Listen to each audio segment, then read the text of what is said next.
Peace and blessings, y'all. In this corner, Boxing 24. How's everyone feeling this morning? Hope everybody doing pretty good. I'm doing pretty good on this side as always. God is great, God is good, and I definitely can't complain. So I want to jump right into Mr. Brian Norman Sr. and his theatrics, I'm going to call it, because he's really a clown. Gregory Hackett, man, much respect to you. Of course, I got much love and respect for Boots, Jerron Boots Ennis, Bozy, the family, the whole crew. He's still the top welterweight. He's still the most avoided welterweight, and he's still gonna reign at welterweight and go up to 154 and do the same thing. But Brian Norman Sr., Gregory Hackett, you was really, nice with this dude. You really could have went in even more, but I know you was just getting whatever, getting frustrated with it, but you really could have went in even more, because the bottom line is, I would have just stayed on this point, right? The bottom line is y'all was offered, what, 1.7 million? And y'all only made in the hundred thousands your last fight? What was it, 3 or 4? I don't even think it was 400,000. I think it was 3. So even if it was 4 and you offered a 1.7, and then after that you're gonna get over $1 million, or definitely $1 million, what's your problem? That's because you felt that Brian Norman Jr. couldn't handle Boots. That's the bottom line. Okay, y'all was afraid. Y'all was talking to Cap, but y'all wasn't backing it up. So now he fights Kareem, and now you really feel that Brian Norman Jr. could stop him, could knock out Boots. But you didn't feel that way before the second Karen fight. Mind you, like Gregory Hackett said, Kareem is Boots is the only fighter that he fought, American fighter. So we really don't know about him. We got to see him in the first fight. He moved around a lot. He threw his punches. He landed some shots. But this time, he settled in, and he landed a whole lot more punches. He did. It's no doubt about that, because Boots was number one for me. He really couldn't get up for the fight, and he left himself open at times. And number two, he was just trying to get him out of there. He was trying to knock him out. Maybe he didn't follow the plan all the way. And it's okay. It's all right. It's a learning experience. But he's still that guy. He's still that top welterweight. So now you saw what you think you saw, Brian Norman Sr., and now your son is going to knock Boots out. Man, you crazy. Because at the end of the day, right, are y'all still... Call Eddie Hearn back. Call Eddie Hearn back and say, listen, man, we definitely want it now. Because I remember also you saying in videos before that you've handled crowds, large crowds and hostile crowds before, so the crowd don't bother you. But now you're saying, oh, we go to Philly, we got to get paid because of the crowd, because he's in his hometown, because of this, because of that. You're making excuses, man, and you're making yourself look stupid. There's no excuse. Crowds don't win fights. Size don't win fights. Power don't win fights. Skills pays the bills. So says the great Floyd Mayweather, right? Showed us that over the years. Floyd Mayweather fought Jose Luis Castillo twice. In the first fight, you had a lot of people, maybe half or a little bit less, that said Floyd lost that fight. If I put up a thread right now, a lot of people are going to say, percentage-wise, very high, that they think Floyd lost that fight. Whether they hate Floyd or they just really like Castillo or they really believe that, right?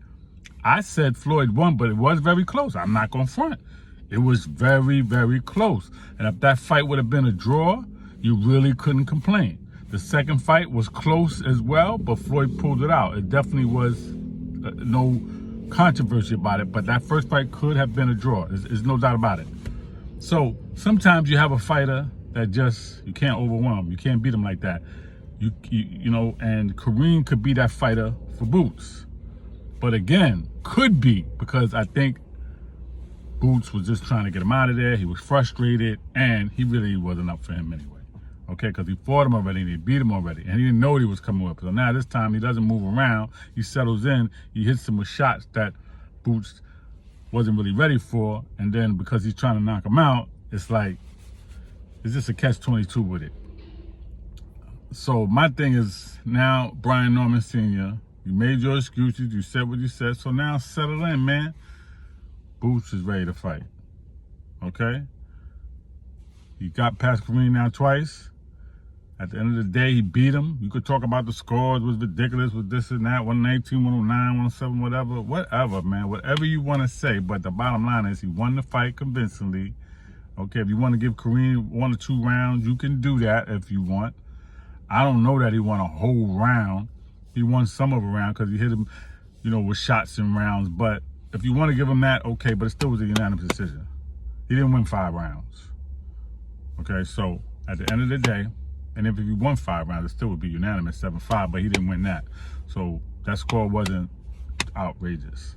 So sign the contract, let Eddie Hearn know, Brian Norman Sr., that you're ready, willing, and able, RWA, which is one of my favorite slogans, to fight Boots. Because you see it, you saw all you needed to see now. See, no more excuses.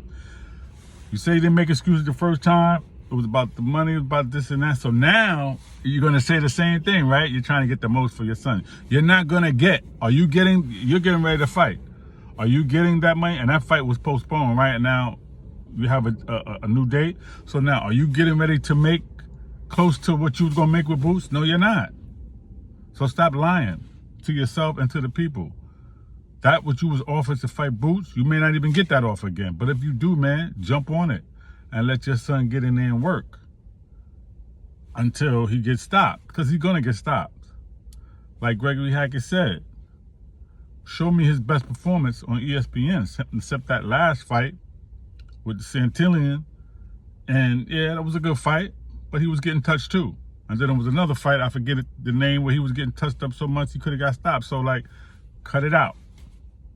He's a decent fighter. He's strong. He's a good fighter, but this is the same one that y'all said was giving Bud Crawford some drama, was giving him issues, I don't see that. But, I don't know, I wasn't there, but I just don't see that. He's an okay fighter. He's a decent fighter. But nah, he's not doing nothing with Boots, okay? So that's all I really got, man. Brian Norman Sr., stop capping, man. You hit me up before when I said something about Brian Norman Jr. and you told me watching my mouth or something like that. I didn't even really, respond to you because, I know what you on. Gregory Hackett, y'all went back and forth. He said he'll pull up ATL. I mean, I think it don't need to go that far, right? Because this is about fights. He's not fighting. You're not fighting. It's going to be your son and Boots. I don't think it need to go to that level. But I get it, because sometimes, a person is just talking so crazy and so reckless. But at the end of the day, man, we don't need to try to get violent or fight with each other over us liking this fighter or liking that fighter. It's boxing. That settles in the ring. Now, if y'all two want to get in the ring with each other with the gloves on and scrap it out, if y'all think that's really necessary in a respectful way, all right, y'all could do that. Because you keep saying he got more losses and he likes losing and all that. I don't think anybody likes losing, but, yeah, his record is his record. But like he said, how many times did you lose, Brian Norman Sr.? And then you said something about the vertigo and how you quit because you didn't want to lose because you couldn't be at your best. Okay, whatever the case may be. However, let's not take it outside of boxing and outside of the ring. Y'all two grown men, in particular you, Brian Norman Sr., because you started it. Greg is just really responding to your stupidity. But I just don't think that he should even go to that level with you. Just leave it alone, man. You don't got to pull up in ATL, bro. You don't got to even get into that. Let Boots and Brian Norman Jr. settle that in the ring, and then y'all could talk about it after that, after Boots do what he do. That's how I see it, all right? We don't need to go to that next level, okay? Peace and blessings, y'all. In the Corner Boxing 24. Please subscribe to the page. Please leave a comment. Everybody let me know how you feel. Peace.